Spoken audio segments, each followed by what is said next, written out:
ইতিমধ্যে চৰকাৰে আমাৰ দীৰ্ঘদিনীয় দাবীৰ ফলত আচলতে কমতাপুৰ অট'নমাছ কাউন্সিল চমুকৈ KSC প্ৰদান কৰিছে। কোচ ৰাজবংশী জনগোষ্ঠীৰ উত্তৰণৰ লগতে ভৱিষ্যত প্ৰজন্ম যাতে সুৰক্ষিত হয়, যাতে জাতিটো ভালদৰে আচলতে আগুৱাই যাব পাৰে।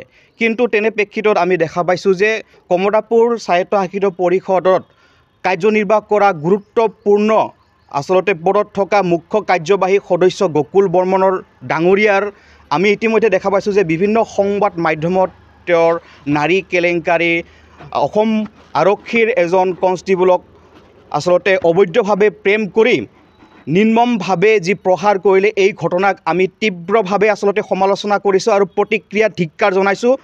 আমি কোচ ৰাজবংশী জনগোষ্ঠী হিচাপে লজ্জিত হৈছোঁ।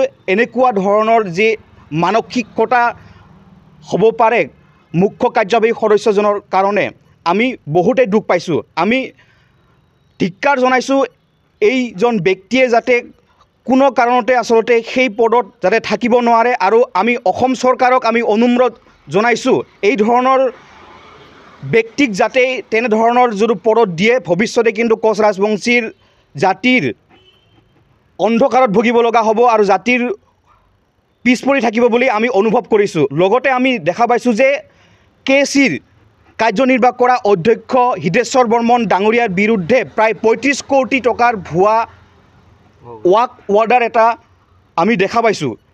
এইটো সঁচা নে মিছা আমি কিন্তু নাজানো, কিন্তু কোচ ৰাজবংশী ৰাইজে বিভ্ৰান্তি হৈছে। কোচ ৰাজবংশী ৰাইজৰ লগতে কমতাপুৰ অট'নমাছ কাউন্সিলত বসবাস কৰা বিভিন্ন জাতি জনগোষ্ঠীয়ে আচলতে এই যি ভুৱা ৱাৰ্ডাৰৰ বিষয়টো লৈ আচলতে সন্দেহৰ এক আৱৰ্তন হৈছে। গতিকে আমি আজি এই সংবাদমেলৰ জৰিয়তে অসম